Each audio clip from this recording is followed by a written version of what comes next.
it all starts with mindset and intent. Like why has become super ambiguous and almost like ephemeral, like it's the clouds. And but why is very solid. You know, if we can get on the same page that we're here to ensure mastery of essentials, like like those are the ones.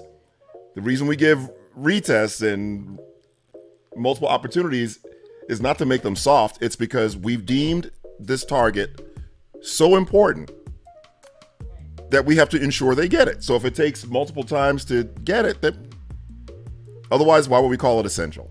So it all goes back to question one. Everything, equity, all of it starts with question one, but then we got to treat question one like it's really question one.